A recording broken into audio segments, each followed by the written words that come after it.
We're all going to be rich in 2026. We're all opening daycares. We'll charge premium for organic nap time and AI-tested potty training. Who needs crypto when you've got crayons? I mean, you don't need to be open or even actually have to take care of kids, but the money apparently just rolls in. And if that doesn't work, we'll tell you what, why not just stay tuned to Implicit Bias Radio, and I'm sure we'll come up with something. I'm your host, Kevon Bordelon. We are back in the saddle again. We are in the TSPL and ready to roll with the crew with a K this year. In our world, 2026 really should maybe have a theme, and that theme should be truth. Not my truth or your truth that floats around kind of like a bad meme. Not even an our truth.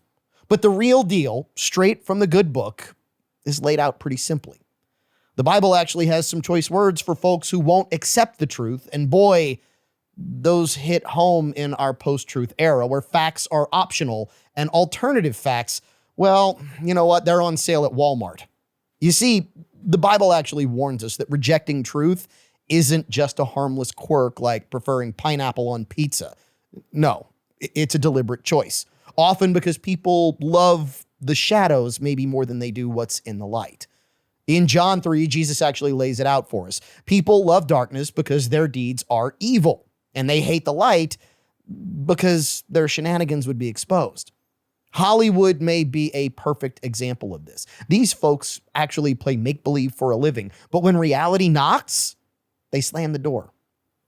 Take the Oscars last year. 2025 was the year they finally gave the award for best performance in denying climate change while flying private jets. Leo DiCaprio accepted via hologram from his yacht, preaching about saving the planet while sipping champagne that's probably made from melted polar ice caps while he's sitting somewhere in St. Bart's. I don't know. Leo, buddy, look, if you're listening, and I know you are because your publicist tracks everything, the Bible would say you're probably suppressing the truth in unrighteousness, as per Romans 1. Creation screams God's existence, but we're too busy yelling cut to hear it. Musicians are another one. They're a symphony of self-deception. Take our favorite, Tay-Tay, the undisputed queen of 2026, fresh off her latest chart-dominating hit, The Fate of Ophelia, or some stuff like this. She basically rewrites Shakespeare to suggest that poor Ophelia just needed a better boyfriend, preferably a quarterback, I don't know, to avoid some tragic ending. Taylor, if you're out there jetting between Chiefs games and your fiance, Travis Kelce, preaching about romance while your private jet spews more carbon than a small country's annual output, that's peak delusion. You're basically living out John 8:44. Like, you know, it's your tour set list. You belong to your father, the devil. There's no truth in him. When he lies, he speaks his native tongue.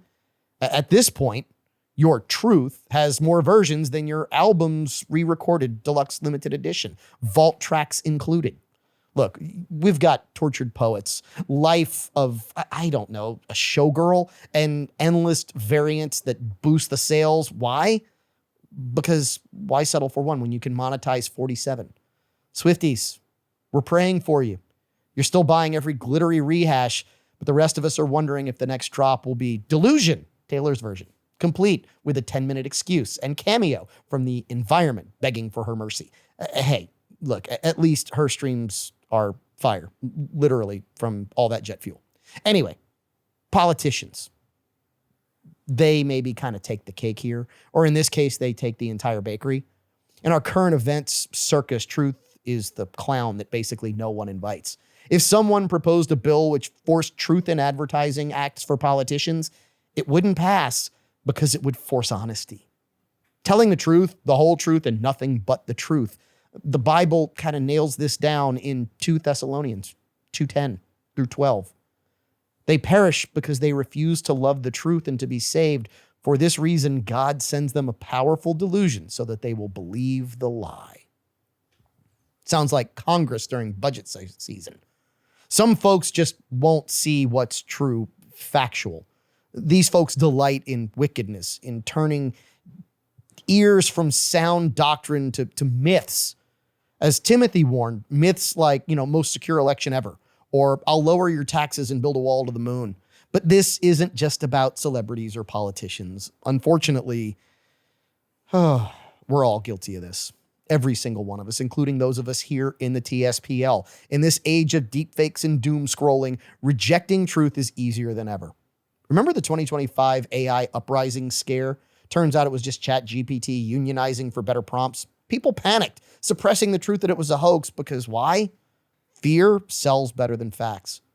The Bible says in Hosea, my people are destroyed for lack of knowledge, rejecting God's truth. That leads to ruin. Yet, here's the hope. The hope is truth shall set us free, as John tells us in 8:32. Even in 2026, with quantum computers fact-checking our thoughts, we can choose light over lies. Think about it. Politicians promise the moon but deliver cheese. Musicians sing about love, then they ghost their fans. Actors play heroes while hiding what's in Kevin Spacey's basement. But the Bible urges us. Don't be like them. Embrace the truth. Not our truth, even if it's uncomfortable. Like, admitting our favorite band is overrated. Sorry, Swifties, but 13 albums in, it's time for a break. Look, to get to the truth, we have to look at both sides of every single story. We have to get uncomfortable with some of the facts, and that's the tough part.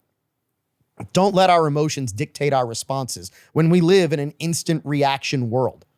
So grab a weekly whiskey, kick back with us, file the paperwork so your daycares can thrive, and in the next 2 hours, we'll let the truth prevail, and hopefully some delusions fade. Let's not be the ones that God sends a powerful delusion to, believing lies about electric cars saving the world single-handedly. Love the truth, seek the light, and remember, in a world of fake news, be the real headline with your implicit bias. Cheers. Welcome back to Implicit Bias Radio. It is weekly whiskey time. I'm your host, Kevon Bordelon. We are in the Mr. Lester's TSPL, and cheers.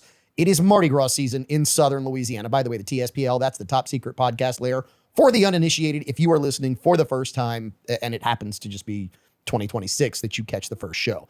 Let me introduce you to the crew that's here. Caleb, what are you doing on your phone? I'm doing research about all the topics you sent, I'll be honest with you. So I didn't send that many topics. I just sent a lot of stories about some of the same topics for this week. I want to sound educated. Oh, that's too easy.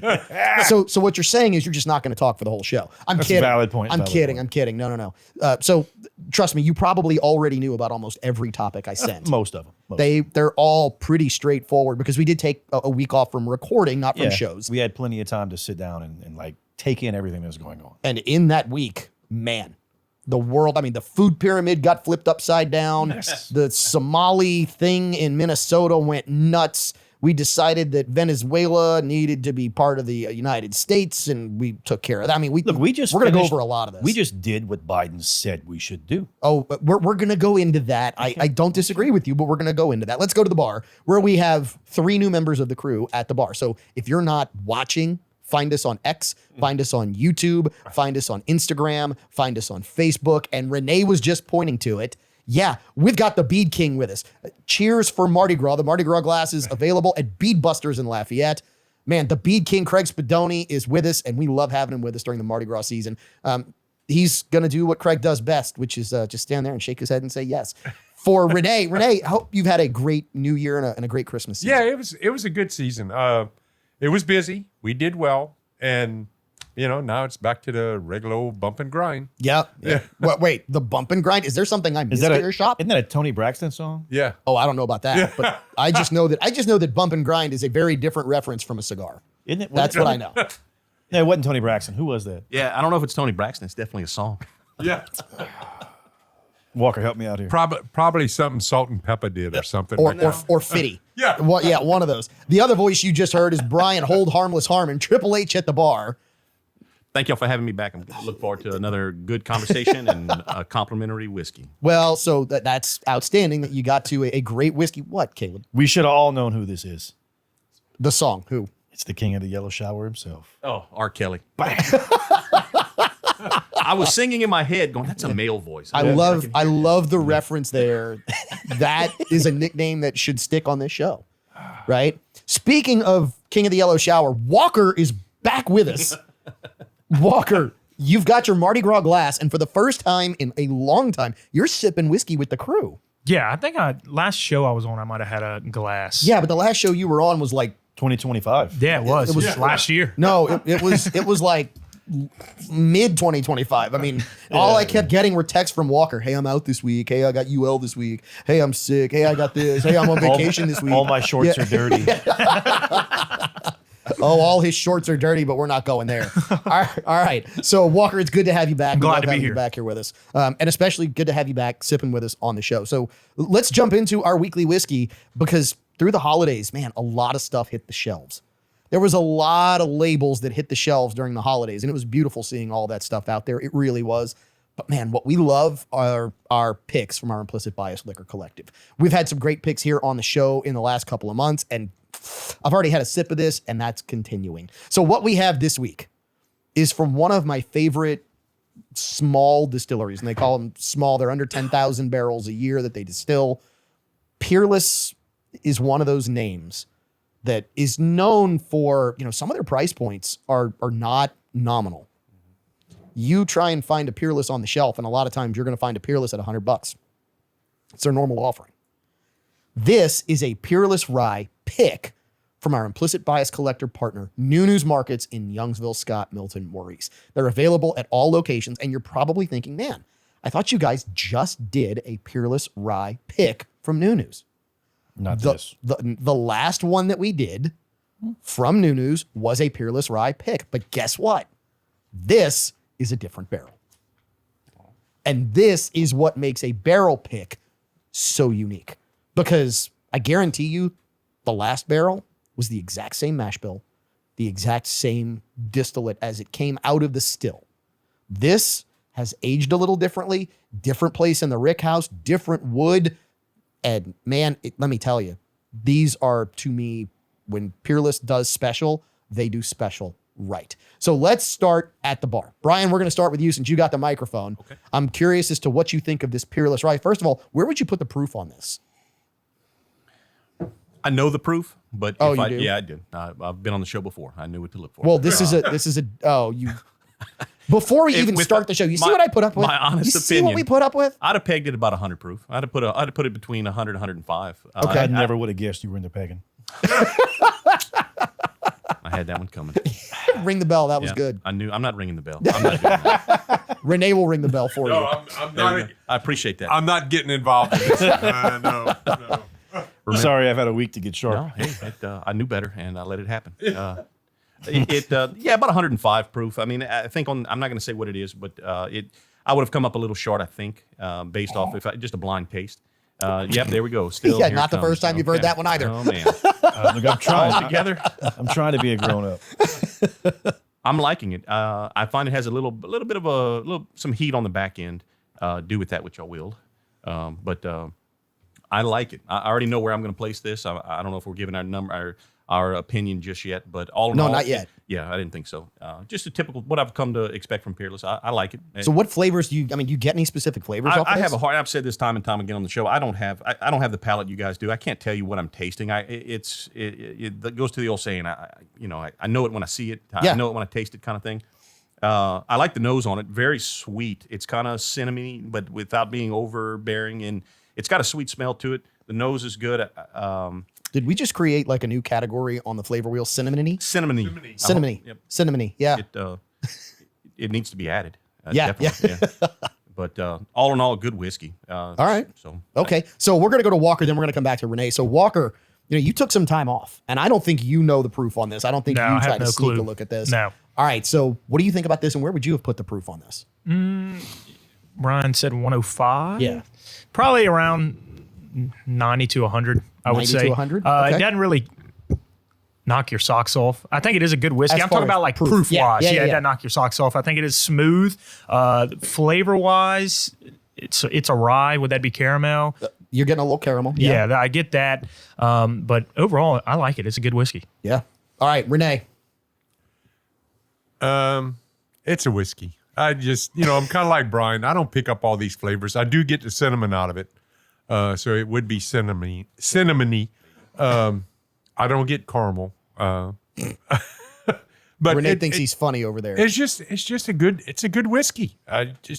You drink whiskey because you like it. I Okay. drink this whiskey. And that's my question. Yes, So I will your- drink this whiskey. Your criteria is I don't necessarily know different flavors. I just know whether it is pleasing to me. Yes, and that's all that matters. If it's pleasing to me, So you are full on to Milton's theory of cake, right? Yeah. Which is, I know that this is good. I can't tell you what is Yep. better or worse. I just know that this is really good, which is okay. and you know that old saying of, he wants his cake and eat it too. Why the hell would you want the cake if you can't eat it? You know, you damn right I That's want a to eat it. valid point. It is Damn. a very valid That's point. deep. All right, Caleb. So let's hear because it's been a couple of weeks since I've had a Caleb whiskey review, and I am missing that in my life. I am missing the profound, I don't know about profane, maybe. profane, Yes. deeply articulate, creative, Creative, I'll give you. idiotic whiskey review that There Caleb we- will give. now we're on the Yeah, same there we page. go. We're all, but you get all of them. So I get like hints of caramel. Like it's not overly anything. In the nose, I get hints of caramel, hints of vanilla, but it's very, very fleeting. Inviting, but fleeting. And on the palate, the first sip, if I didn't look at the bottle, I would have thought for sure this is a wheated whiskey. Because it's very, very Fair. soft. It's oily, I don't it's know that viscous. I don't know that's very soft for me on the Oh, palate. man. To me, it's yielding and forgiving. I would agree with that. And then I get like an old Werther's go. original. Like, you know, you find your Werther's original bag that you put in your candy room or whatever. And Wait, you have a candy room? your pantry. A candy shop? Yeah. Welcome Take to it the my candy shop. Yeah. You know, like you're digging through your pantry and you're like, oh, look, a piece of candy. And you're like, oh, that's a Werther's original. I got those last year. And you open it up and it's like starting to just age. And you're like, it still tastes like a Werther's original, but it's not a fresh Werther's original. It's an old pocket candy Werther's original. But is it a pocket candy if it never went into a pocket? Valid. Valid. But wouldn't every container be a pocket by definition? No. Oh. No, because a pocket is an addendum to clothes. It is something on clothes. A container, therefore, is not a pocket. And they would have lint. Correct. Correct. Then That why do great, first off, then why do pool tables have pockets? Or billiards tables? And they have lint they have lint. Okay. because they have cloth on the There surface. is Yeah. cloth on the surface. They are addendum to felt. So Okay, all right. So then- hence, if you have a pocket, there must be lint. See, ring the bell because another problem of the world we have solved. A container is not a pocket, just so people know. and well done. But it's like that. It's soft. It's a gentle Werther's original. It's not overly anything. I get the caramel, I get vanilla, I get the spice, I get a little black pepper on the back end. I never in my life would have guessed the proof that this is. So I get on the nose. I get heavy leather. I get heavy conditioned leather. Maybe it's because I waxed my nose. That's I'm not going there because I'm What? sure you should. No. You should try it. no, I'm not trying that joke either. Anyway, I get leather on the nose. And then when I sip, You know what? I do get that hint of caramel. And you're going to say that you get leather on the nose now. Leather, not suede. Correct. Like the smooth Correct. side, not Yes, suede. correct. Okay. Yeah. Correct. Smooth leather, like So we can get it wet. Like an Italian worn, leather. like worn, soft, supple leather, or leather, not leather. Is it like rich Corinthian leather? Almost, almost. So it doesn't quite give that new car smell. Oh, okay. Not quite. Not quite full on Ricardo Montalban. For the leather files out there, I would Yes. say it's like a Horween leather. You just wanted to say anyway. It's a legitimate type of leather too. It really is. On the palate, I agree. This is forgiving. So when you're talking about 110 on the proof, I would have guessed. and like Walker 85, shocked. 88. I wouldn't have gone quite that low. I'd have been man. probably right around where Brian was if you'd have given me this. I'd have said this is probably 100 to 105. And the fact that it is a rye, you do get the beautiful spices that I like with a rye off of this. You do get that caramel, and it is oily enough without being over oily. That's what I really like about it, is that it sits on the palate. The sip makes you want more, and it lingers. It sits in that the back part of the mouth, the upper palate, and it just stays there. You know, I've got another flavor that came to mind just now. Years ago, IHOP tried doing like a cinnamon toast crunch pancake. And this tastes like the first attempt at a cinnamon toast crunch pancake. By IHOP or by you? I wouldn't have tried it. By IHOP. it's like, you get enough of, it's going to sound weird, but like enough of the batter and not the Cinnamon Toast Crunch flavor. So like you're getting a little bit of that, not yeasty or flowery flavor, but it's kind of like a base flavor. Yes. Like I would really, this is good. I would really enjoy this with more. I feel like That's what I'm picking up on too. I mean, that's Cinnamon Toast Crunch. That was my cinnamon. Cinnamony? Cinnamony. Yeah. Cinnamony? So wait, is it simony or is it simony? The second one. Yeah. Simony? Yes. Cinnamon-y. Anyway. Cinnamony. Okay. So Yeah. the really nice thing is about this whiskey is that number one, even the guy who doesn't like high proof whiskey stuff at 110, Renee said, I like this. This is just a good whiskey. I forget that 110's high proof to somebody. It is. Yeah. Yes, it is. It is. But Renee, this is a 110 that you like and you like consistently, correct? Yeah. Yeah. I've been impressed by their whiskeys. All right. So now it's time for us to rate this on the Morse Whiskey Rating Code. And for those who are uninitiated, if you're new to the show, first of all, thanks for listening. Like, share, follow, subscribe, whatever platform you're on. If it's podcast, please make sure that you subscribe so you get the updates every week, which, by the way, these on podcast hit a day before we air on terrestrial radio. Now, the really fun part about that, and I'm going to digress for a second here, is sometimes these picks are going to be on this show before they're available in store. Hint, hint, wink, wink, nudge, nudge.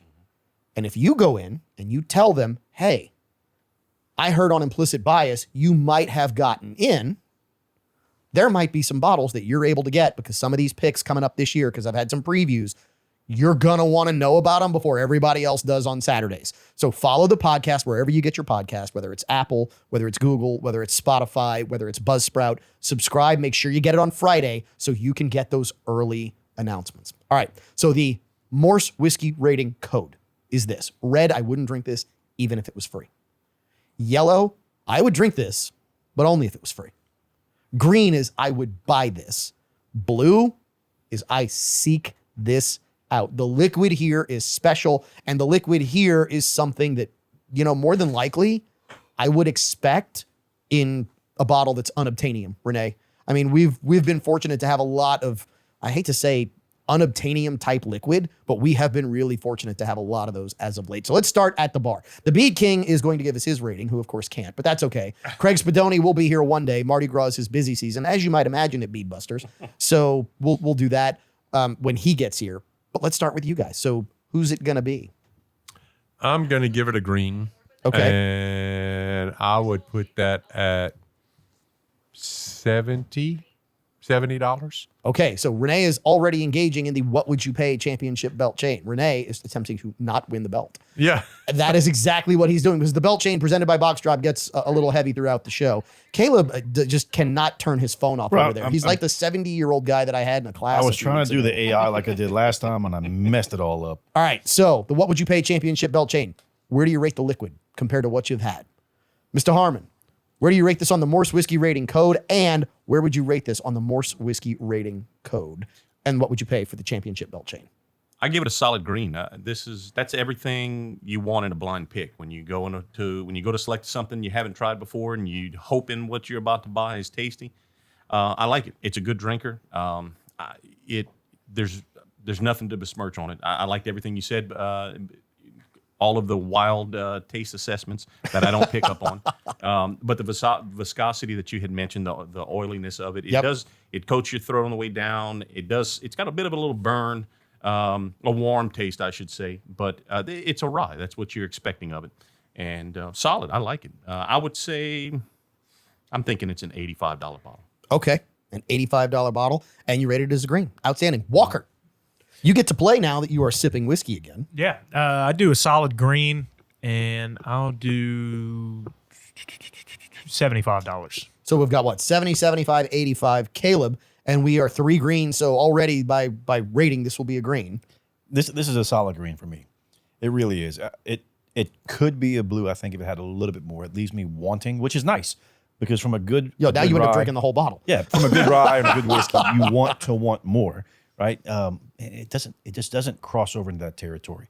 It's got the viscosity, it's got the oiliness, it's got some of the weight, but I feel like it's still fighting at a middleweight level when it really could be a heavyweight. So solid green, and knowing what Peerless does, it's got to be in the 120 mark.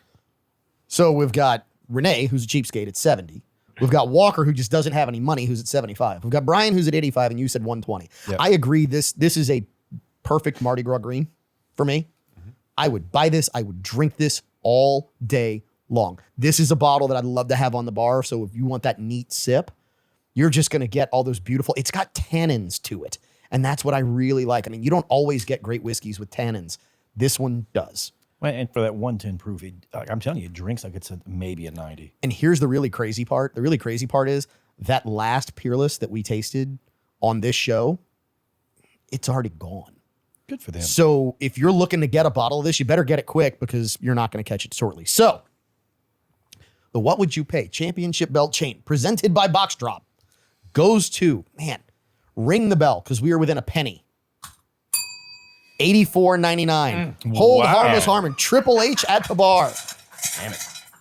Gets to wear the Box Drop What Would You Pay Championship Belt Chain for the show because, yeah, he is spot on. $84.99. And Caleb, to your point, knowing what Peerless does, this is such a bargain. Yes. I mean, I keep wanting to hear Eddie Murphy go, what a bargain, right on this one, because it is actually a great price point for something from Peerless. And if you're looking for an entryway to Peerless to kind of taste what they do, this is a great place to do it, especially at 110 proof. You can't go wrong with it. You really Nope, can't. cannot go wrong. Walker's telling me that the 1 minute finger has long gone, that it's, yeah. Anyway, we'll come back. We've got more Implicit Bias Radio. We'll start solving the problems of the world because trust me, there's a lot going on this week's episode of Implicit Bias Radio. We know that you have been waiting on the Implicit Bias crew for our take on vuvuzelas. And by that, I mean Venezuela. So welcome back into Implicit Bias Radio. I'm your host, Kevon Bordelon. We've got our co-host, Caleb Morse, here at the bar. We have Renee Girard, Louisiana's only certified master tobacconist. What's that confused look for, Renee? When we were talking about vuvuzelas, I was thinking about the World Cup and the Yeah, we didn't need that. I Anyway, love that image. Love that image. we all knew exactly what that was, but yes, that's exactly kind of the joke. So I'm glad you got it. And of course, at the bar with him is Triple H, Hold Harmless, Brian Harmon. Good to have you back as well. Okay, so Caleb, let's start with you. Now that Venezuela has had multiple days to percolate in that cranium of yours, what's the words coming out of that melon with regards to your thoughts on the United States basically going in, taking Maduro, and bringing him back here? Well, before I get into the rabbit hole of what happened and all that stuff, right? I would like to say that I'm happy that for once we do things and bring it to light immediately. And we're not like other countries or even our own government where we do it and then don't say a damn thing about it. So kudos to them on at least saying, hey, yeah, we did this. I find it very confusing how the Biden presidency said, hey, he's not a legitimate president. We don't want him in power. We've talked to the UN. We've talked to other countries, and someone should overthrow him. Well, the Biden administration put a $25 million bounty on his head. No, they upped it. They did. It was That's true. 25 before. He upped it to 50.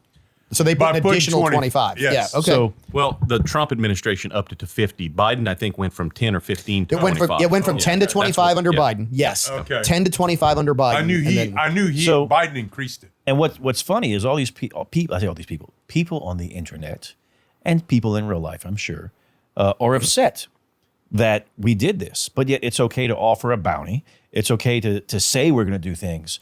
But hold on, don't you dare actually do what you said. Don't you really hold up your end of the bargain. Look, Maduro said that Trump was a coward and that Americans were cowards. That second part I'm inferring. But he said Trump was a coward. He said that we had, I think, 72 hours to go get him, all this other stuff. Look at the money we saved by not paying anyone a bounty and instead paying people that we already trained. They got to do this. They got to go through their sandbox and train it. They got to go through their dry buildings. They got to do their dry runs, everything else, and then put their training, like put rubber to concrete and actually make it work and go through and do this. Now we got some hits, but go through it with no one on our side getting injured mortally. No one, we didn't have to worry about putting a flag over anyone's casket, anyone's coffin. We didn't have to worry about having any Gold Star families. We went in, we wrecked house, and then threw some 1980 shades on the guy and said, hey, let's take a selfie. Well, I mean, and we got one helicopter that got shot at, got hit, but was able to fly home. It's the same thing that happens when they fly over Compton. It's no big Right. and Ring the bell. they had that was funny. and then they had a couple of GIs that got wounded. Yep. But they got, in fact, I think one of them was the pilot that got the aircraft that got shot. He was one of the pilots, and he flew the completed mission. Okay, so it wasn't so that bad. I want to jump in on something that tacks onto both of those things. Caleb, you said something that's really important to me in the context of this situation. What did Maduro say? He called the president a coward. No, and what did he challenged ask? us. Come get me. Come get Ah. me. Come get me. He Okay. said, "Here I am." Whatever So, the city is. so Come follow get me here. So follow me here. Caleb, you being our resident veteran, specifically on this episode, you're not the only one we have on the show, but specifically on this episode, and you're our expert there, as you should be.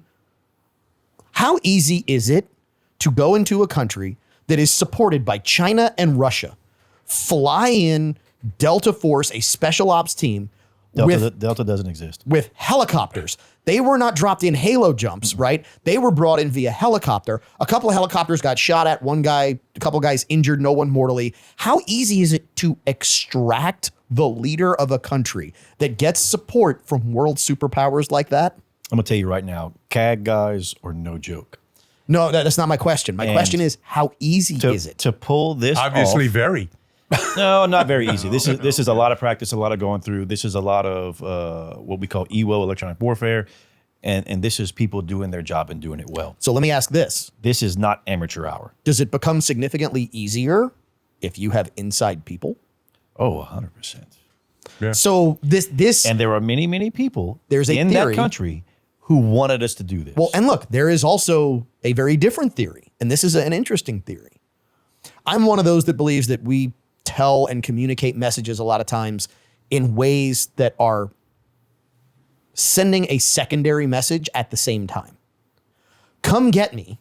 Those words just by themselves can mean, hey, come get me, please. Oh. Or they can mean, come at me, bro. I see what you're saying. There's the potential here that Maduro actually wanted out.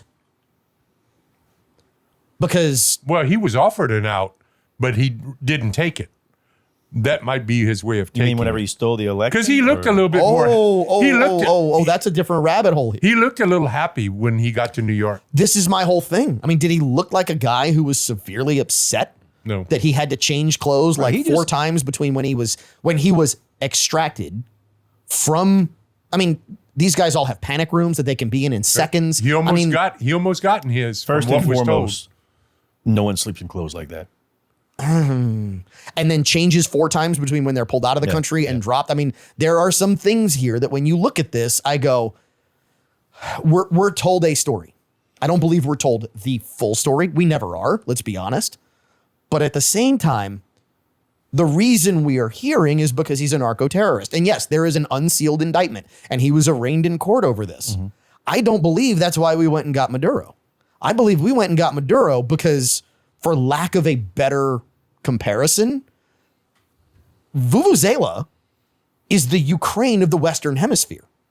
So when you think about all of the corruption in the Western Hemisphere, when you think about all of the data, when you think about all of the oil, when you think about all of the money laundering, I was waiting to go down the oil part because they actually do a ton of oil with another major superpower. and we just moved basically an entire fleet to the Panama Canal that would shut off a lot of that transportation. When you look at the consumption of some of these countries, how much oil they go through in a day and how many barrels they get from certain countries, and you really start to think, well, then war, if that country is threatening you for war becomes financially or logistically almost impossible. Well, here's the other part of kind of where you were going, Caleb. Somebody in here I'm sure knows. Where was Smartmatic initially founded? Go ahead, Brian. You're getting to the Dominion voting machines, is that correct? Well, Okay. I mean, they I'm not- all ran through Venezuela, right? Allegedly, they all ran. There was some. Allegedly. I mean, I That's have not been and seen Venezuela it. apparently played a part in the 2020 election. But here's Smartmatic got sold to a US based investor not too long ago. Yeah. And now all of a sudden we're seeing, and look, I think there's another layer to all of this that no one is talking about, which amazes me that no one's talking about this.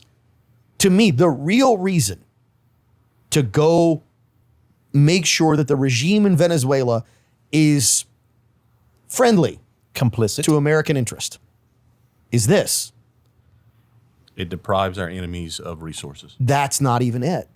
That's not the one that nobody's talking about. The one that nobody's talking about is this. What's happened to the price of precious metals leading up to this? They're spiking. They're spiking. Gold and silver are through the roof. They're at all-time highs. Silver's at almost $82 an ounce, I think. Right now? It peaked at 82. 80 is kind of the resistance right now. It's hanging out around 79 Gold's as of this recording. 4,400. Right at 45, 44 and change. What's the gold reserve in Venezuela worth? 200 billion. I actually think it's significantly, the numbers that I have seen are significantly more. It was than that. estimated to be 200 billion, I think, in 2020. So that's where I'm pulling that number from. I Well, have so no then idea. it's probably doubled by then. Oh, no, have it's, no value. yeah. So you're talking about 20 Minnesotas. Well, it Almost could right. be. My whole point is this. If you are looking to erase the U.S. debt, if you are looking to control your own currency, what's the best way to do that? You have to go to a currency that is staked in something. Yeah, but also, the Venezuelan oil, their production went way down after Chavez took over. Correct. Because they just nationalized it and all companies so slowed now- down except for Chevron. But now they're going to go back in and redo that. And by doing that, the price of oil is going to go down, which is going to hurt Russia even more because they can't sell their So oil. follow me here because we got to wrap this up. We got to take the break. But here's where I'm going with this. Where I'm going with this is you now drive down the price of oil, gas, inflation, everything in the U.S. goes basically to nothing. If you base your currency in precious metal and you now have control of that reserve, you now have enough precious metal to basically erase all debt and take the Fed and send the Fed packing because you can now go back to a U.S. Treasury note if you really want in the long term because you have enough gold to cover all of your outstanding notes. We are going to be back. Final segment, hour one, this week's episode of Implicit Bias Radio. I think we're going to keep on Venezuela. This is just too interesting of a conversation. Cheers as we get into a weekly whiskey, and happy Mardi Gras, by the way.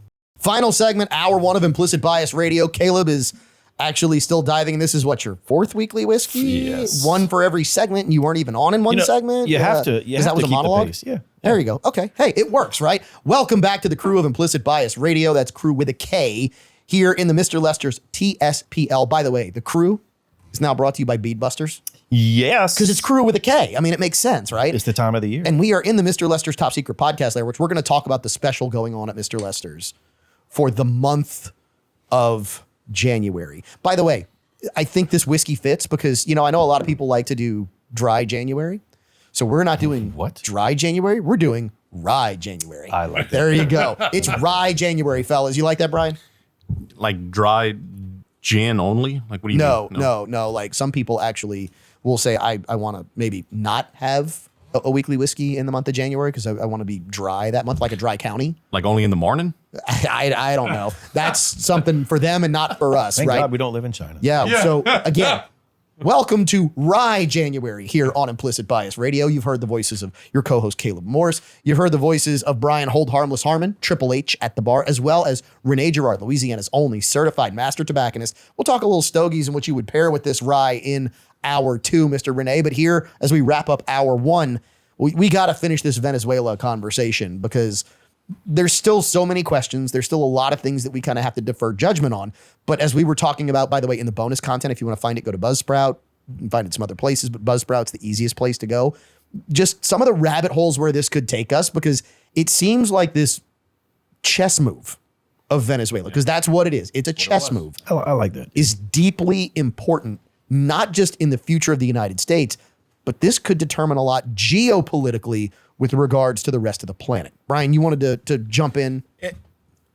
Yeah, in regards to okay, I may have said this on the show before, but man, have I seen a lot of correlation between 1939 and the steps the federal government took in 2025? Unfortunately, okay, I'm a student of World War II. I've read, I would say, 80% of the books I've read since high school have been World War II history. Okay? Really? Both of them? It's just yeah, well, about, 6, 7 of them somewhere in there. Oh Lord, not 6, 7. My goodness. Oh, dear God. I've got kids too. I'm sorry I said that. Yeah, you should. I think what we witnessed, it's not a singular reason we went into Venezuela and got Maduro like we did, but I think what we did witness, especially if the Ayatollah in Iran falls, and it does look like that's becoming more and more possible by the day. If that happens, and what we did in Venezuela, I think we took in at least in the immediate future, say 2027-ish, I think we took the possibility of a Taiwanese invasion by China off the table completely. I don't disagree with you there. Now, the question is, though, why? We don't just say, well, you take it off the table. We got to say why now you take a Chinese invasion of Taiwan off the table. Logistics. You don't. I don't know the production numbers coming out of China as far as what do they produce domestically oil wise, but I do know about 5 to 10% of their consumption was coming from Venezuela, which it doesn't sound like a lot, but when you realize that they're about 80%. They buy 80% of the available oil out of Venezuela. That makes them the number one. Yep. Their number one customer. That's right. And a lot of the oil is coming from Russia. A lot of it was coming from Iran. So if Iran falls, and it does look like that might happen. Well, and let's it may tell not. our listeners. Let's tell our listeners, for those who don't know, just go look on X and search Iran, and what you will find are videos of protests in every major city in the country of Iran. Yeah. And what you have is a massive uprising. And you actually now have the Ayatollah talking about, hey, where would I go? Where could I get out? I mean, Russia. These things are now being discussed when they were never discussed before. I think they named a second or third city by the time that we started recording that was actually they had completely lost control of in Iran. So things are looking up, looking positive there. But again, all the points you had raised in the previous hour, completely legitimate. Okay, that's 100% some of the reasons we had gone. But again, it's not just a singular issue in my mind. I don't see a downside. It's not my opinion of whether it was just or not is irrelevant. I'm going to wait to see the judgment of the Venezuelan people and see how their lives improve or don't. That's the question that we all need to wait and see answered, in my opinion. Before we go to somebody else, I actually spoke to someone who is Guatemalan. Mm-hmm. And his conversation with me, he immigrated to the United States. I had this conversation last night. He said, "Oh, I'm very happy." He said, "Now, I am not Venezuelan." He said, "But we all knew the influence that the Venezuelan government was having on criminals and cartels and our government. And basically, they were influencing the entire region. They were the epicenter in South America of basically all the nefarious stuff. So it's a big feather in our cap. To your point, I think it was a win-win-win-win situation for the United States. Caleb? And for the Venezuelan people. Yeah. I think ultimately it's going to turn out to be for the Venezuelan people. That's true. Yeah, and we'll know more as time progresses, like we know with anything. And when we're talking about Iran, when these cities now are revolting against their government, look at what Iran was in the 70s. Oh. As opposed to what it is now, right? So the people have been oppressed, just like in Venezuela. And even here in the United States, when people have true freedom, that's where we get enlightenment, education, things grow, but we have all been repressed in different ways. And now to change subjects with it, what I want you to think about when they go to what happened in Venezuela, right? You need to think about what you're prepared for, right? So Maduro, I don't think he was wearing, was it a Nike jumpsuit? Correct. That has now like sold out across the entire United States. I don't know how y'all sleep, but oh no, they would not have been able to show those pictures. Well, so now I want you to think about this. What kind of person are you on the sleeping end? Are you the kind of person that says, someone busted in my door, and then you cover up? Or do you jump on them like a spider monkey? And then from the person kicking the door in, because these CAD guys did the right thing and they've trained for it and they were prepared for things because they know how most people sleep because they know how they sleep. When you bust that door open, do you giggle a little bit and then just make that corner? Or how's it work for you? You know? Well, I mean, one of the things, he was protected because Cuba saying there's 32 of their people that were his security that did not make it. Well, yeah. So there was casualties, but it was Cubans. But let's say he had 90 seconds, right? Well, that's what they said. He was closing the door to the safe room when our guys stopped him. So let's say he had 90 seconds whenever he got alerted and woken up. Do you throw clothes on? Hell no. No, I'm running to the room. Like at that point in time, look, I got clothes in the safe room. If you can't fight naked, you can't fight. Yeah. That's how it comes down. That's the truth of the matter. And here's just kind of where I go with this. Do we honestly? Little to the left? Yeah. Well, no, the right side. Anyway, My question is, do we really honestly believe that the story we're being told is the true story, right? Do we believe that he was actually closing that door? You know what? I don't think he was closing the door. Personal opinion, and maybe this is the crazy conspiracy theorist in me, is that he was like, oh, y'all are here. Thanks. It's time to go. That's really what I think he was My looking bag for. is already packed. He was looking for an extraction, much like you might be from hour 1 of Implicit Bias Radio. Hour 2 is always more fun. If you're missing hour 2 in a market that is not Lafayette, New Orleans, Monroe, call your local radio station. Tell them you want more Implicit Bias Radio. And by the way, hour 2 is always more fun. If you want to catch it, find us anywhere you get podcasts. Find us on YouTube, X, Instagram, Facebook. Stick around because trust me, we're going to have a ton more fun as we continue celebrating Mardi Gras on Implicit Bias Radio. Trust me, you do not want to hear some of the bonus content that goes on during Implicit Bias Radio breaks. I'm your host, Kevon Bordelon. Welcome into hour 2. It's always more fun. Why? Because, well, this weekly whiskey, I don't know how much longer it's going to last. This rye from New News at 110 proof, oh, it's just that good. Let me introduce you to the crew. Let's start with Caleb Morse, the Rustic Renegade. He is your co-host. Caleb, you seem glad to be back kind of in the saddle of the shows again. It is very nice to be back in here. It's very nice to have good whiskey, good company, and just start 2026 off with a bang. I absolutely agree. Speaking of that, we have Triple H, Hold Harmless Harmon at the bar. You got the call like beginning of 2026. I hope you appreciate that. I do. The frequency in which just random friends will send me screen captions of a red-faced, glassy-eyed Brian on Facebook has dropped off, so I needed to be back here. Okay, So well, there thank you y'all go. for the invite. There you go. Look, you never know where we're going to pop up. So, yes, we are on Facebook, YouTube, X, Instagram. We're on all of them. Trust me, if you follow us, you never know exactly what you're going to find. And then, of course, there is the only certified master tobacconist in the entire state of Louisiana. How many are in the United States, Renee? Out of There's 15 in the world. I know. Well, They're all in the United States. Okay, that's my question. Yeah, I don't think we have anybody outside of the U.S. that's CMT. That was the big question. Okay, so you really like this Peerless Rye 110 proof from New News. It's a pick. You can only get it at New News. Visit Implicit Bias Liquor Collective stores to find whatever pick you would like. We've got them on the show. Go through the shows. You'll find them. Renee, I'm curious, what cigar would you pair with that? I'm thinking more and more of the Crown Heads Broadway, which the Broadway is a cigar that Crown Heads. Here, go ahead and hit me up with that, Brian. Broadway is a Connecticut broadleaf cigar, which broadleaf is a variety of tobacco that they grow and started out in Connecticut. Now they're growing it in other places, but it's got a very distinct taste to it. It's very cigar-y. I mean, it just it just tastes like brown tobacco, but it's a thick leaf. That's the tobacco that they normally use to make Maduro tobacco out of. Okay. That they use because the actual processing or handling, you need a thick, durable leaf, and the broadleaf, that's what it is, and it just has a great flavor to it. And Crown Heads come out with the Broadway series last year. And it's probably getting to be one of my favorite smokes right now. And I think it's a little fuller bodied, but it's not too strong for this whiskey. I think it would be a good matching. In fact, if we could smoke one right now, I would like one of those. I would love to work on that. And when the day comes We'll get that there. we own our own full-on studio and all that good stuff instead of renting space, which look, we appreciate our hosts. Oh, yeah. who let You us can rent help the us space. own our own space by donating now. Yes. Yeah, you can, but that's a whole nother story. Yeah. Just contact us. Go to our webpage, www.implicitbiasradio.com. We'll even name the TSPL after you if No, you buy actually, us a new spot. Mr. Lester's got that one.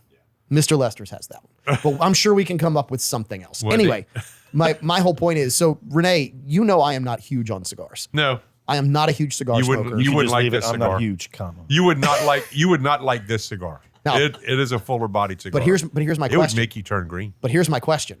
So I was gifted a Cohiba Oh yeah.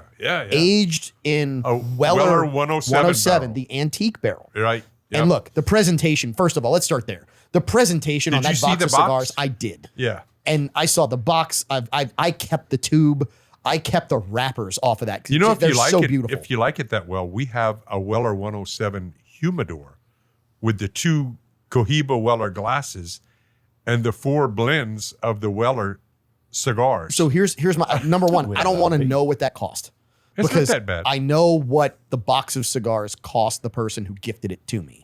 right? And we're gonna It's cheaper than the box of we're, cigars. we're actually going to we're gonna thank the Dania Beach Bourbon Club for making Very that much. happen. Very, very much. So. But here's my question: so the cigar that you're recommending with this Peerless, where does that fall with regards to that Cohiba Weller 107? It's going to be a stronger, more Okay, flavored so it would be cigar. stronger, more Yep, flavored. Yep. Because yep. I found that Cohiba not overly. No. It wasn't I overpowering. think those but Cohibas it would be had like flavor. a medium. Like a I medium would say body. a medium, slightly less than medium. The Broadway, I would say a medium plus. Okay. You know, it's just got more flavor. It's a more So like robust softball cigar. thick. Yeah. Okay. Yeah. Like bowl of oatmeal thick. Yeah. Yeah. Like that. The fact that I knew what he meant. Hold on. Yeah. So, but my point here is, so you've now got those cigars that match so well and have just basically been blended Yeah. and integrated into bourbon is a big thing. I mean, Oh, it's there, and that's been a thing for a while. For a long time, it was scotches. Cigar smokers Yeah. were into the scotch thing, but now they're going more bourbony. I mean, it's they're pairing a lot of stuff with bourbons. There's a lot of joint marketing with certain bourbons and cigars. You know, certain Well, joint companies. marketing, that's a different leaf. Yeah, that's a different. Which oddly enough, well played. Ring the that- bell. That was well played. Oddly enough, that industry is a big user of the broadleaf, Really? Connecticut broadleaf. Yes, because of the blunts. Because of the way They're that it works buying with that. they're buying Connecticut broadleaf, which is why So- cigar Connecticut broadleaf is harder to get now So that would be affecting y'all's supply. because the weed industry is buying it for blunt wraps because it's a more durable. wrapper. Yeah, it's easier to handle a lot. You know, it's very durable. In some ways, I wish I knew more about this. In a lot of ways, I'm thrilled that I know nothing about that.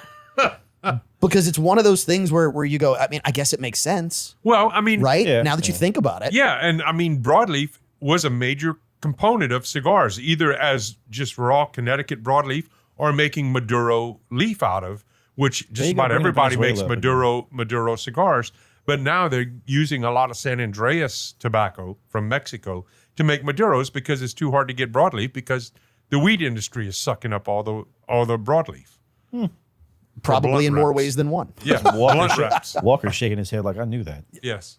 Yeah, he's got that. Yeah, going on. Yeah. Yeah.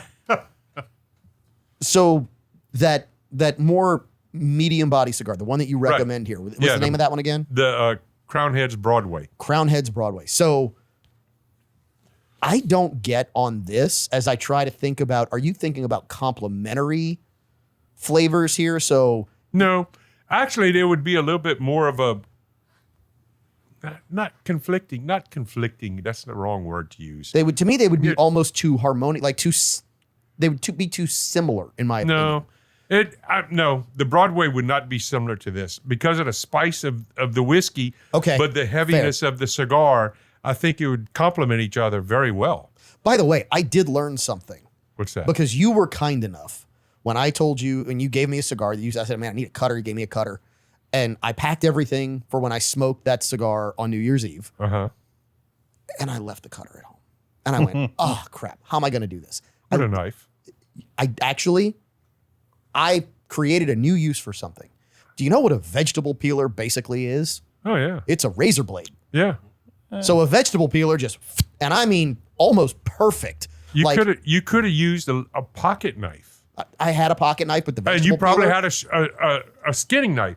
All you do is you take your cigar, you just hold the blade up to it and rotate the cigar, not putting a lot of pressure, and it'll just pop that cap leaf right off. Get that man a butane lighter with a punch on it, so that he'll have So- everything wrapped. See, I'm not a fan of the punches. I like the V cut. no V cuts don't like that either, either? because when those blades get dull, it rips a cigar apart. Yeah. A guillotine is the way to go. And I mean, I call it the idiot cutter because it's perfect. I carry one, so it's an Yeah. idiot cutter.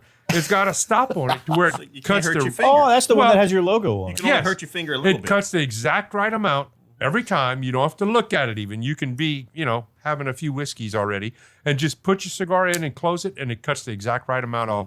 Perfect every time. It opens the cigar up. You get a much better draw, much better than a V or a plug cut. I I am so thankful because it looked like Renee was actually going to put his finger in there and do it. And he almost did. He was close, but as they say, no cigar. I am a trained professional. Look, we're having a great time here on Implicit Bias Radio with this Peerless. We've also got some other whiskeys here in the TSPL, but let's talk about the special that is going on in the month of January at Mr. Lester's at Cypress Bayou Casino. So if you are a whiskey drinker, and I know people who have already been asking for this, and this is one where I'm going to apologize. I am not going to give you the price on this because I don't want to mess this up in any way, shape, or form. But this month, it's a flight. And it's I'd a love to fly. flight. I've heard you do that more often than we would like to admit. Speaking back to that other conversation. Anyway, it's a flight month at Mr. Lester's, and this is why it's so beautiful. So our partners at Sazerac, their partners at Sazerac, it's a 1792 month. So you will find things in that flight like sweet wheat, like single barrel, like cask strength. That They're going to cask have it strength. all, and they are going to put them all in a flight for you at Mr. Lester's Steakhouse at a price that only Mr. Lester's can accomplish.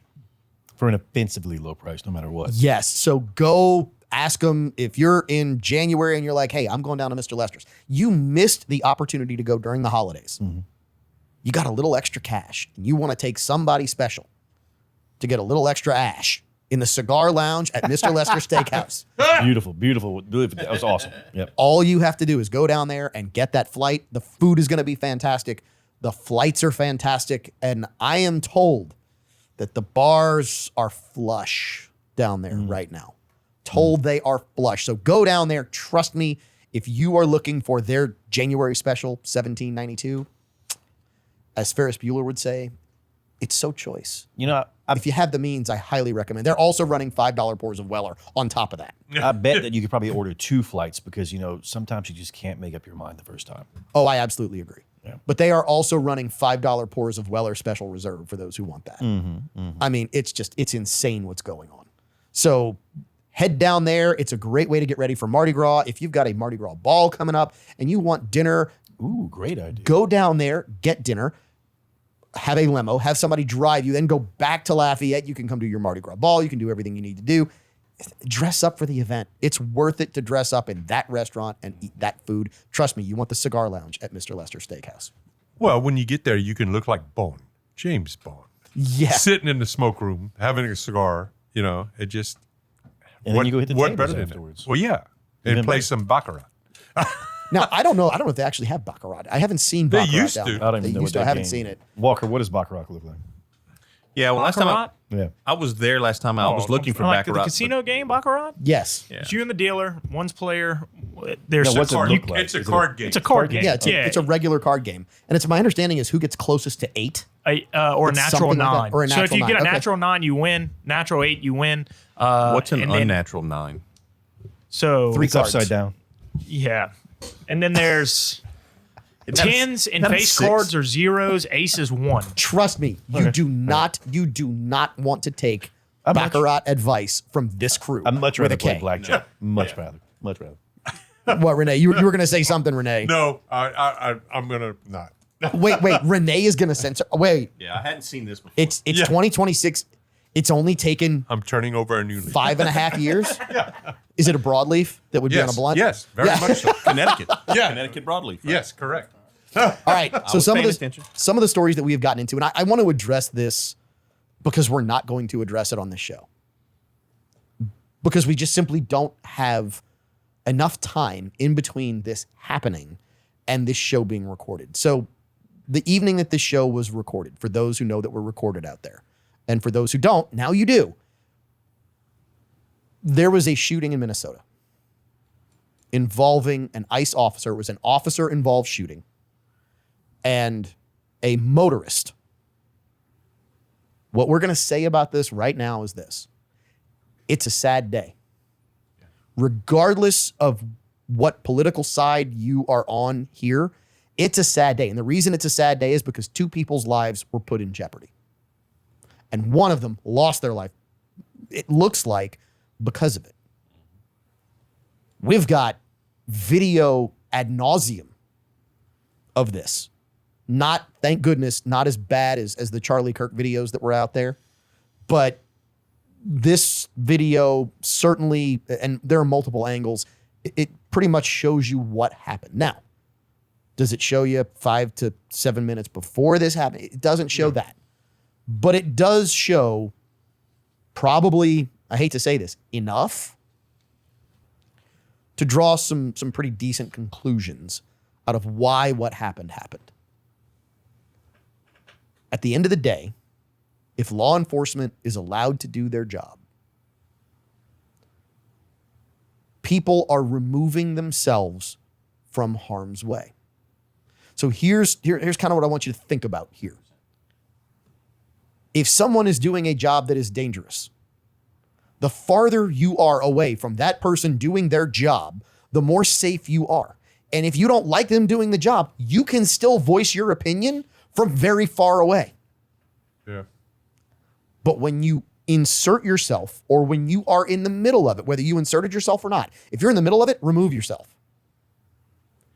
If you're told how to remove yourself, I would suggest doing it that way.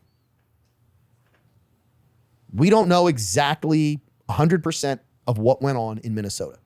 So we're going to hold off our full opinions about maybe who was right versus who was wrong, as opposed to just saying it's a terrible event. A family's life has probably been ruined today. Probably more than one, two families' lives multiple families' lives were ruined today at a minimum. And that is just sad that we can't all agree to let people be involved in the business that they need to be involved in, to keep our own noses out of other people's business while we still get to have an opinion about it. I think one of the beauties of what we do here on this show is this. We are an opinion-based show. We offer as many facts as we possibly can. At the end of the day, it's our opinion. But here's the beauty of our opinion. Sometimes it's terrible having an opinion that's too far away from things because your opinion is so far removed that you just don't understand it. For those of you who don't know, if you're listening or watching this show, we dig into this stuff all the time.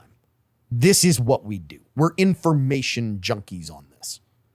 So we do our best to educate our opinions.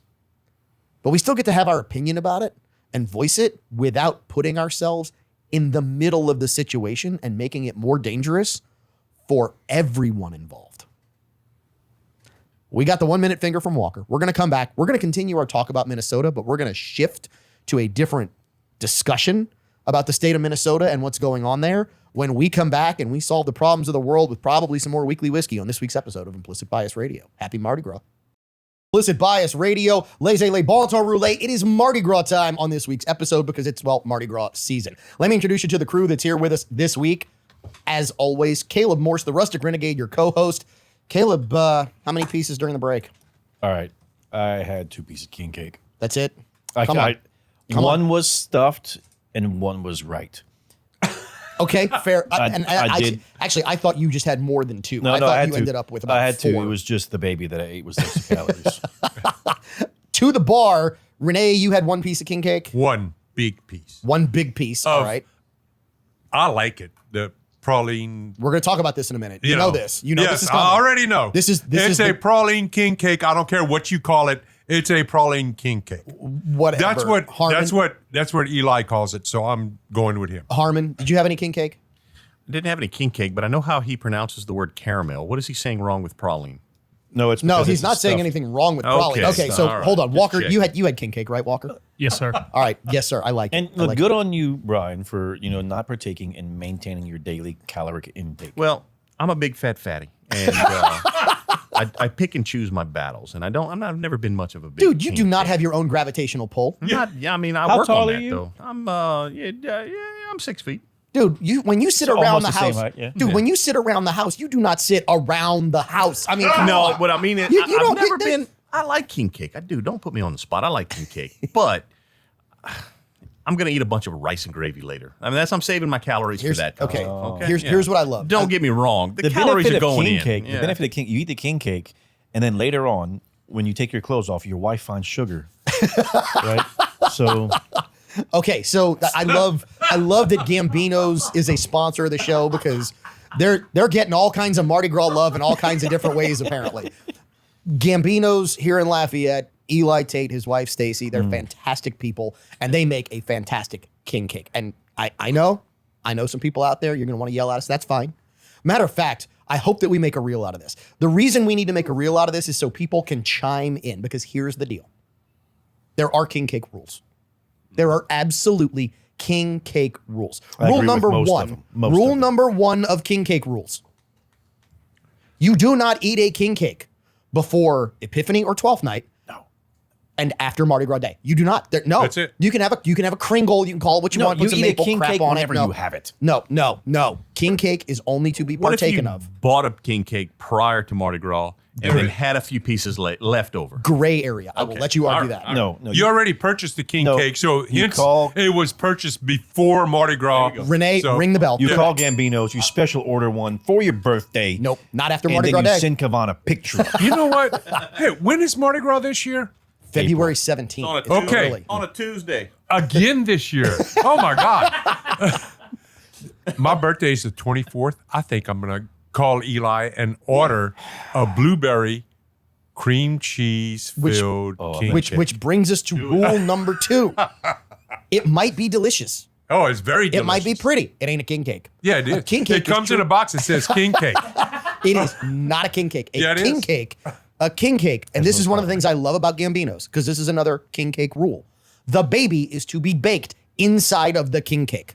It is not to be in the middle of the king cake, Right. inside the box for you to hide it yourself. Nope. No, the baby is to be baked inside of said king cake. Oh, and it is. Because that is Yeah, the whole because point. Walker and Caleb got him. Which He brings found us one and I found mine was missing part of his hand though. which brings us now to rule number 4, which is 3. Walker and Caleb each owe us a king cake. Yep. That is a king cake rule. Those are the king cake rules. Oh, by the way, there is one more rule. I said those are the king cake rules. There is one more rule. Where's the knife go? No, In that's the not, box. That's not the one. that's not it? not the one. Yes. Nope. The big king cake rule. A donut is not a king cake. No. A donut is a donut with colored icing. A king cake is baked, not Yes. fried. Yeah. Okay. That is big. A king cake is baked, So not fried. that's rule number 4. Rule number 5, the knife goes in the box. I'm okay with that one. I don't care if the knife goes in the box, knife has to stay out of the box. It does not matter to me. Honestly, Same knife from the first cut to the last cut. yes. here's the deal. Yeah, when Yes. you change it, it's bad juju. Yeah. When a king cake is opened, if it's opened and there long enough for someone to notice that the knife is still in the box, it's not a good enough king cake. Which is why you just eat the whole thing. And I've had people ask me, "Can you sit there and eat a whole king cake?" I'm like, if you open a king cake, a good one at like noon, at like 9 o'clock at night, I'm back for like the Does 12th time. Does it make it till 9 o'clock at night? Sometimes it doesn't. You know, again, when they're because fresh. I'll eat them in the morning for breakfast. Oh yeah. Oh, dude, king cake with bacon next to it and black coffee. Oh, What? Oh, bro. look. So I would Makes a blank like you'd never believe. I would argue, and this is an implicit bias recipe. Somebody's going to copy this. This is the New Orleans Mardi Gras Eggs Benedict. 2 poached eggs over crispy bacon, and instead of an English muffin, a piece of king cake. So you Okay. get the sweet, you get the savory. Ooh. You Okay. oh yeah, We'll buddy. have some oh hollandaise yeah. sauce or So, something. ma- You could do the hollandaise, but I don't know if you even need it. Is Miss You get the Implicit tang. Bias doing that this weekend? We're coming over. Well, that's going to be up to her if she decides to try and make a hollandaise, because you might need a hollandaise. I don't think you need I don't need a sauce on it. hollandaise. I don't No. think you need a sauce, because if So- you've got the egg right, you've got that runny egg yolk that almost makes its own hollandaise. So what wonder- time we're coming over to your house? Yeah. Yeah, that's going to be a must-have. Matter of fact, we are due for a trip to Mr. Lester's. Ooh. I wonder if Chef we can Ryan get- can make that for us. Chef Ryan can make that and make that mean. What? That's all I'm saying. Make Oh, that hell mean. yeah. Yes. All right. So speaking of, I guess we could afford it if we own daycares, right? We could probably afford it if we own then some you can daycares. afford Leering centers. Leering Yes. centers, Yeah. quality leering centers Yes, for kids who exactly. can't read good and stuff. All right, and this is the transition from back to we can't ignore the truth. The amount of fraud that we are finding and that is being exposed, and I would like to pick on Minnesota about this, but this is not just in Minnesota. No. They're now finding documentation of daycare center owned in California by an Iranian national that hasn't been opened in years or hasn't been open in years. It's taken to the tune of $48 million from the federal government. They're finding this in Washington state. They're finding this in New York State. Shocker, in New York, right? Isn't it funny how all the blue states are like that? Look, so first of all, let's start here. I am not naive enough to pretend. I mean, I'm sure there's some red states that have issues. I am not naive enough to pretend that there aren't Republicans who are corrupt as hell as well. Well, if you look at There are. the list of Alleged. That list is alleged to be Right. false. I would love to see who really put it out there and if there's any validity to it. But here's when you go back to the fraud. Here's the things that I'm finding. So you're finding, number one, the same people popping up over and over. Yeah. You're finding Somali nationals. You're finding people who have no business owning something in the United States at all. Hey, look at me. Look at me. Yeah. I'm the captain now. Yeah. Yes. Right? You're finding these I mean, people they're being pirates. They're listed. used to stealing stuff. You're finding these people being listed as the owners. You're finding people. There was actually an instance of a woman who has like 42 indictments for fraud, and she is listed as the person of record for the like contact. Amy Person of contact. Yeah. The Block or Bach? I don't know. $250 million stolen. Yeah, $250 million. Here's what, and this is not to pick on a nationality or anything, but typically criminals are not this smart on their own. No. Right? Well, I mean, that's one of the things you got to look at. Somalia is a hellhole for a reason. It is. Those people are used to that way of life.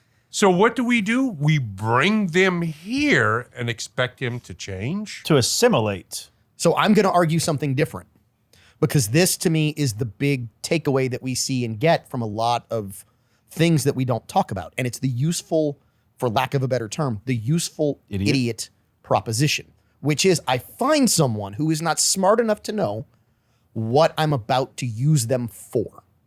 So I don't know that they were brought here and expected to change. I think they were brought here and told, here's what we're going to do for you.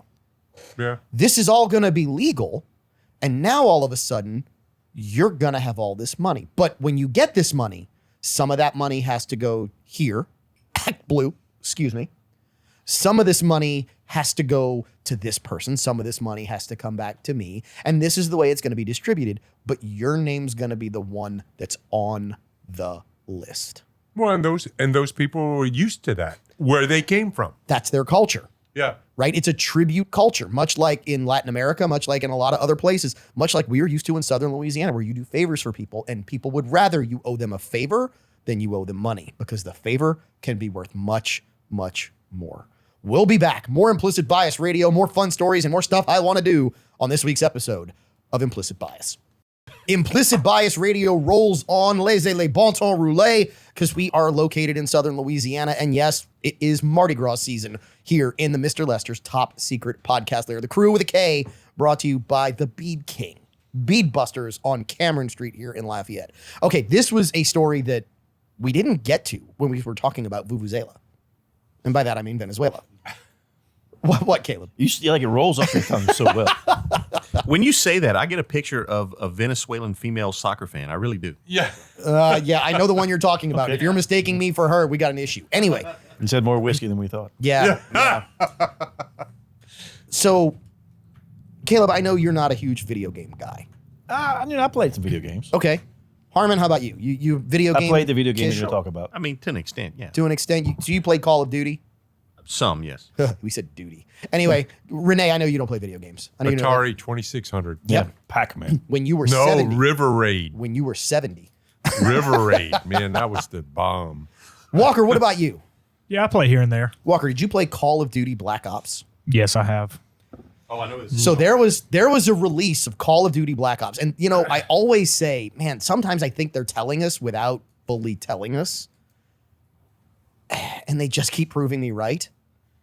So this was released in what? 12 years ago. 2000. Okay, so 12 years ago, so 2014. So 2014, Black Ops, Call of Duty is released. And the very beginning of the game, and I actually remembered this when I saw the story. I didn't remember the country, but I did remember the beginning of the game. And the beginning of the game, what happened? Caleb, you want to tell us what happened? Well, they bust in and they take the president of Venezuela. And what year did they say that this was happening in? No, that I don't remember. Would it be 2025? 2025. Damn, on the money for So them. now I'm going to say this. Whatever that company was. It good was on you. either 2025 or Yeah, that's close enough. nope, it was not 2025. My apologies.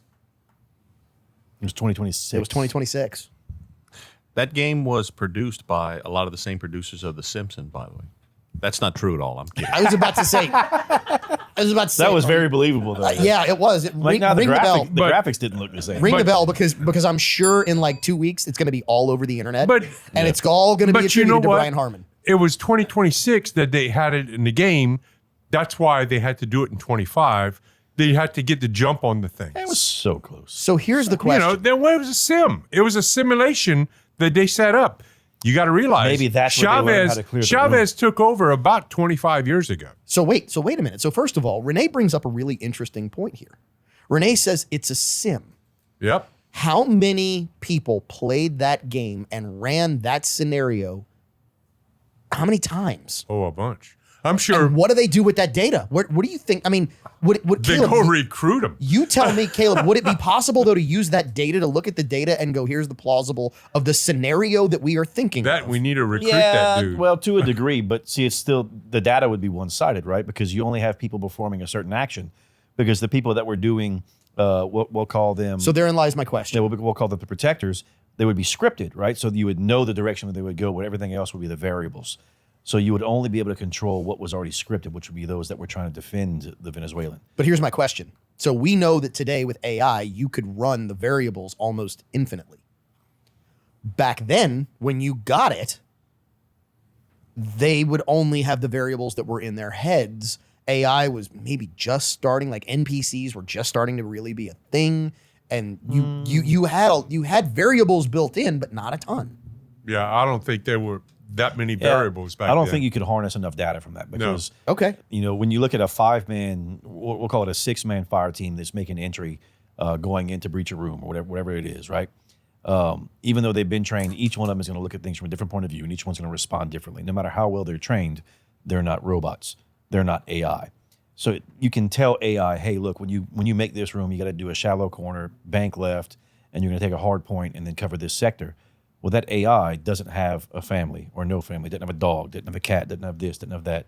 You'll never look. You'll Yeah. never train for every single one of those variables Yeah. because literally, even if you put a person in that defender scenario, Yeah. you're never going to replicate the exact person who's in that room when you go in. But you can replicate the training. You can get You real. can yeah. replicate. This is what they're trained to do. This is how they're trained to respond. How they're trained to react, and what 70% of the time. I guess my question is: can you run this scenario You can. enough You with can. enough variables and 40 million people playing this game 30 times a person? And yeah, you can look down and say, okay, this is This the a- best route. within a 90 something percent chance. This is where it's going to go. I mean, I'm not saying that's what happened, but I mean, how egregious do we have to get here before we finally go, man, somebody knows something, whether it's The Simpsons, whether it's video games, whether it's movies, whether it's, I mean, even Sammy Hagar wrote a song like 30 years ago about 2025, things starting to unravel, people starting to come together, read the lyrics. It's an interesting rabbit hole to go down if you ever see it. Well, let's do you believe, Nostradamus? So we look at, is there some kind of divine intervention, and do we get revealed things to us in our sleep or other means, and do we still believe that occurs today? Obviously, with things like The Simpsons and now Call of Duty and all this other, I believe that there are people that maybe don't know what they know, I would agree with that. and that some of the data we're given in our dreams or whatever it is valid, and that we should give more weight to those things. And I think it's just blind luck. You think Yeah, I mean, there's things that are written that you go, they're predicted in the future, and it happens. It's like, man, you just lucked out on that one because there was no way you saw that coming. So here's where I would agree with you partially. So with Nostradamus, when you look at what he writes, I believe you have a lot of people taking what he writes, and instead of saying They're he inferring predicted this, they go, oh, he meant that. Yeah. Right. They have no idea what he really meant. They are fitting what he wrote into something that has already happened. And if you run enough scenarios just in the world, you've got enough variables to go, oh, that's what he meant. And he really maybe didn't. Well, and it wasn't written in English, so that way But here's- interpretation was different. But here's the big one. when you talk about something like this, where you've got Call of Duty predicting the year that the Venezuelan president is taken into custody by the United States government, you've got multiple variables that line up. And this didn't call it shot. This wasn't meant to be a prediction. Yeah. But you It look was back a and game. go, No. this is pretty much spot on. Nobody had that on their 2026 Well- bingo card. What happened No. in the next part of that game? I don't know. I don't know. I didn't play the game, so I don't know. You as an independent agent, I think you kind of went rogue and Yeah. you were it was basically a black bag operation. That's why it was Black Ops. Yeah. Believe it or not, occupation of Greenland.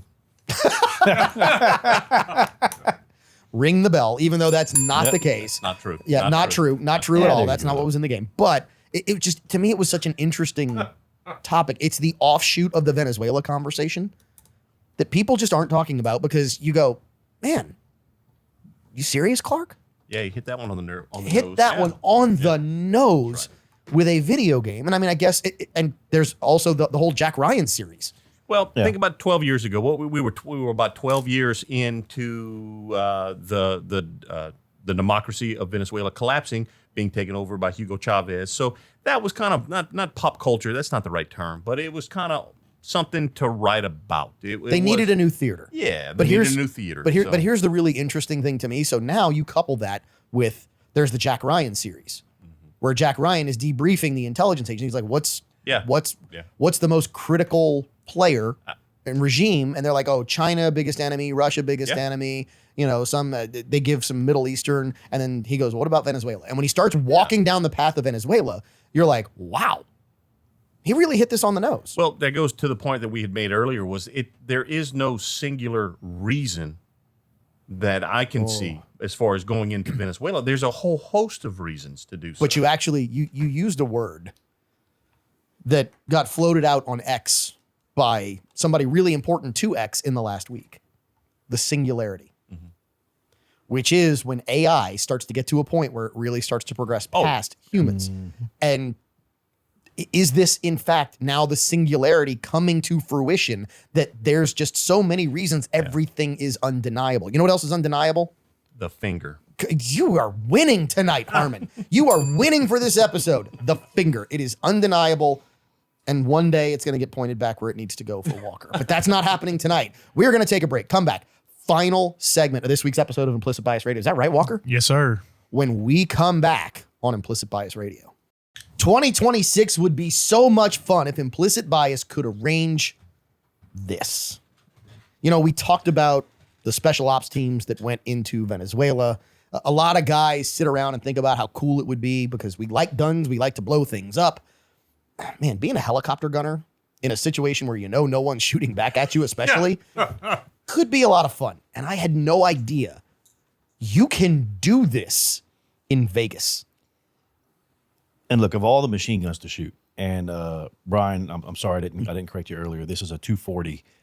This is Not an M60. Yeah, this Correct. is the one you want. Like a 240 is the most accurate. Recoil is nice because the gun weighs like 41 pounds. Is that the saw? No, that's the M249.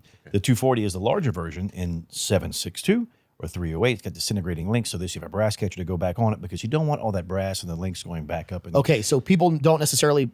Some people want to understand what a disintegrating it's link is. a belt fed round, so or belt fed firearm. So your bullets are locked over with cams and jaws that the round sits between each one. It's called a disintegrating link because as you shoot, the links separate and disintegrate. When I say disintegrate, they just open up and they fall off as trash. So here's what maybe people would think about. So if you have an M4 platform, what you have is a spring-loaded magazine. Yes. A spring, as the weapon cycles, It pushes the the bolt round slides back. The spring pushes one round up. It slides back in, and even if it's full auto, it's the same thing. This is a belt-fed weapon, as you said. So there is a belt, and as the weapon cycles, that belt that feeds into it Pulls it in. this is how you get a Gatling gun, like the hip mounted that Yeah. I want to play with one of those. But this is how you get the 240. And It's a 249. You said 240. correct? It's a 240. 240. And the 240 is just a freaking hoot. And I love that they put the 240 in there because you could put a 249, save a little bit of money on ammunition, and somebody would still get more. They get more recoil, and they would really enjoy it. But instead, they went for the 240, which has less recoil, 762-308, less recall on this platform than the 5.56, more accurate and just has the sound you want. What does that cost? Renee, here's the answer. If you have to ask, you can't afford it. I To can't be afford honest it. with you, you're paying more for the pilot's time and the fuel than you are to shoot the gun. Really? The ammunition's that cheap? That's Well, not bad. I It's mean, 308. you talking 308 or Okay, whoa, whoa, whoa, whoa, whoa. 223? Okay, 308, call it $1.50, $2 a round. Well, but here's my question. plus load. How many what's the cycle rate of this weapon? Depending How on many how they- rounds are you going to go through when you're up there? Yeah, depending on how they have it configured and everything else, you should probably go through. They probably put. I don't know if I can say this on the radio, but they call it a nut sack, and it's a 250 round. You just did. It's Yeah, okay. they have a 250 round drum that's suspended on the side of it or under it, depending on what it is, and that would be what you would shoot. So I bet you it's much less than the $5,000 an hour it costs to operate the helicopter. yeah, So that's possible. All I know is this. For a lot of guys, it'll be the best minute 30 of their life. Yeah. you should do it. There's not many people out there, no matter how. There's not many I people out could there who can say afford that 10 seconds. that I shot a 240 and to be able to run that 240 and just get behind it and see what it feels like. Well, a 240 from what 3,000 feet. I mean, from a moving helicopter. Yeah. That's the experience right there. That's what it's all about. I mean, you actually Yeah. get to put on the flight helmet Yep. that they wear, right? So you've got actually a little bit of sound protection. You need it just because I mean the sound inside the helicopter is Well, yeah, so you're, loud. you're in a turbine engine, so you got that big Rolls Royce, whatever they're in, Yeah. whirling away. It Caleb, adds you'll to the probably ambiance. appreciate this. All the Hollywood movies you see where people are holding conversations in helicopters. What do you feel about that? You can do that, but you yell a lot. Yeah, that's my experience in a helicopter. Even- You're not holding a one-on-one conversation. very even with easily. the comm system, you're yelling. yeah, yeah. That's what people don't always understand because I had the opportunity to fly in a Black Hawk many years ago, and yeah, we were just it was a media ride that we were taking to go look at wetland erosion. National Guard was a part of the deal, so that's how we got down there. And even with the headsets, we were trying to record what they call a stand-up inside of the helicopter. And for those who are watching, you'll get this joke. For those who are listening, you're just going to hear silence. But literally all we ended up with was, and you literally heard nothing but the Yep. of the helicopter. You have so much other sound because you've got as the propellers are chopping through the air, you have the reverberation, you have the turbine, the whine of the turbine, the whine of the turbine, sorry. You've got the rotation going on. You have everything else. It is just beautiful chaos. But if you're looking for, because we are actually not only in Mardi Gras season, we're actually rolling up on Valentine's Day. So, guys, I'm going to make this real simple for you. William S. Nacall Jewelers, they'll take care of you. Yeah, it's a smart ticket. It is the smart ticket. Trust me, she'll be happy. Put a little thought into it. They'll help you. Ladies, Actually, you probably don't need a lot of thought. You just go talk to Grant and all of them. They will fix you up. what I say is give a little bit of thought so at least you know the answers to the questions that Yeah. they're going to ask you to figure out they what will she ask likes, you right? questions. Ladies, Renegade, Piper's Haven, weekly whiskeys, trips to Vegas with helicopters and fully automatic weapons. Guys are easy. Yo, yeah, look, in more ways than one. Yeah. In more ways than one. There are 3 T's that every man wants. Let's hear them. We'll talk about that in bonus content. One of them is not teeth, by the way. Anyway, this is one of those things that if you just had the chance to get as a gift, if there's an experience you want, that's kind of the really cool thing about being able to go to Vegas and do this. Because like I said, until I saw the video, I had no idea this was available. I knew you could go drive a tank. That's really cool. But I don't want to drive a tank. I want to shoot it. Yes. I want to shoot the gun on the tank. Like Correct. there are places like in Uvalde where you can go drive a tank, you can shoot a tank. There's a lot of there's a lot of fun machine guns out there. They also in Vegas, there's a flight thing. You can actually go and dogfight. You can actually go in an airplane Oh, that's awesome. and dogfight. Straight into the ground. Yep. Yeah. Well, they got a pilot with you. It's not the fall that kills you. It's the sudden Sudden abrupt stop. stop at the end. Yeah. I've got 2 questions for Caleb. First one, what is the favorite machine gun you just mentioned? And number 2, you were calling Tier 1 operators CAG. What does CAG stand for? Combat Because- Action Group. Okay, I've been racking my brain and I couldn't Yep, figure Combat it out. Action Okay, Group. thank you. Delta doesn't exist. It's CAG. Machine gun. Man, look, the 249 is fun. The saw is a lot of fun. The 60, the pig, is a lot of fun. The 240 is a blast. But I'm probably going to be what I will call a purist and say the M2 the M2H3, which is the H3, the Browning machine gun, the 50 caliber. is BAR? just- yeah, no, the M2, Okay. M50. Yeah, M2. And just when you work those butterflies and you feel your everything rattle. You know what? Typically, when you work the butterflies, everything does rattle. And that is going to wrap up this week's normal episode of Implicit Bias Radio. We're going to come back with some bonus content. We've got some great stuff for you. If you're looking for the bonus content, find us on Buzzsprout, find us on YouTube, Facebook, Instagram. Go to Mr. Lester Steakhouse. Get their 1792 flight during the month of January. You don't want to miss it. Get your Gambino's King Cake. Get your stogie at Piper's Haven. Go find your beads at the Bead King. And join us for more Implicit Bias Radio next week when we see you in 7 to solve the problems of the world. Cheers.